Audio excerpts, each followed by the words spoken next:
Today is day 2 of you learning how to produce music. Hi, I'm Sides. Learning how to produce music has changed my life and my career, and I want to help you do the same. Your task for day 1 was to get a DAW, and today on day 2, I'm going to show you how to navigate your DAW. I'm going to show you using Logic Pro, but you can use any DAW you like. Let's jump into the DAW. Okay, this is the first thing you're going to see when you open up Logic Pro. So you have options of different tracks you can choose. You can choose a software instrument track, which is going to use MIDI. MIDI stands for Musical Instrument Digital Interface, which is basically a way for your MIDI controller or your MIDI notes to communicate with your computer. Then you can pick a pattern or drummer track, or you can choose an audio track. An audio track is what you would pick if you're using a microphone or if you're using an input typically used for bass or guitar. We're going to talk about these tracks later on in the series. You can also decide the instruments here, and you can decide how many tracks you want to create. Right now, I'm just going to create one track with the software instrument. This is what Logic looks like after you add a track. I don't want you to be overwhelmed by all of these buttons. We're not going to go over every single button and function today. I'm just going to show you what you need to get started. If you do not see all these buttons, you probably don't have your advanced features turned on. I do want you to turn that on. So what you're going to do is press Command, to open up Settings, go over to Advanced, and make sure this button is clicked off. The next thing I want to show you is this Quick Help button. This is amazing when you're first starting out, because if you toggle this on and you hover over any icon, it's going to tell you what it does and also what the key command is. If you're using Logic, I built an amazing document for you that's totally free, which shows you all of the beginner key commands. You can download it for free. The link is in the description. Up here is your main interface, where you can access different things Logic Pro can do: file management, editing, track, navigation, record, mix, view, window, and your Help tab.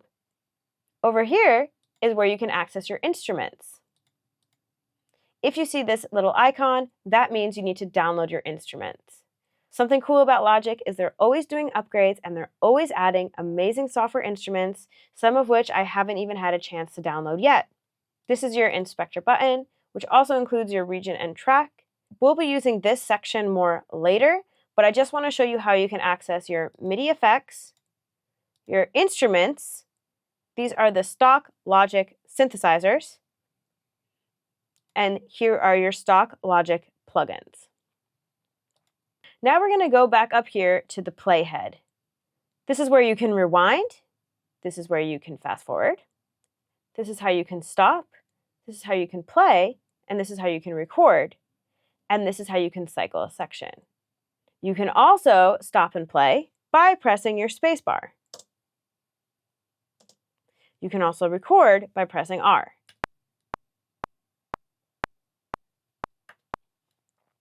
This button is your cycle bar, and this is how you can repeat a certain section. For example, I'm going to record in a quick bass line. I'm going to go over here, select a bass. We'll just pick this one. Press R to record.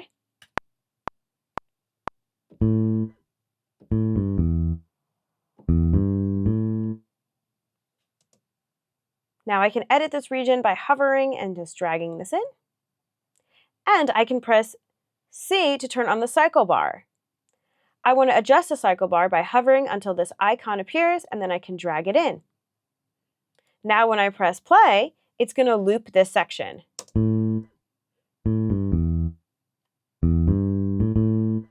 If I want to quickly quantize this section so it all sounds right on the grid, you're going to highlight it, and all you have to do is press Q. Let's listen one more time.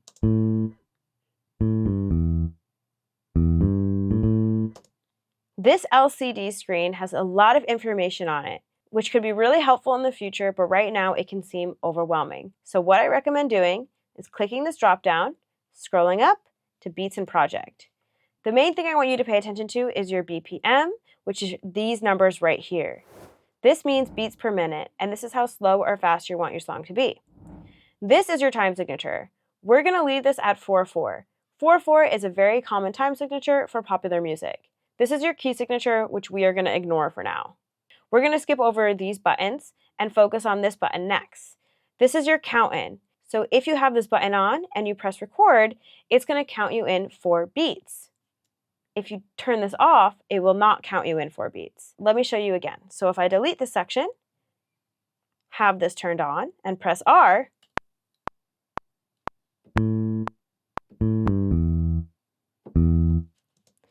it gave me a count in. One quick thing to remember is you can press Command Z to undo. Now, if I turn this off and I press R to record,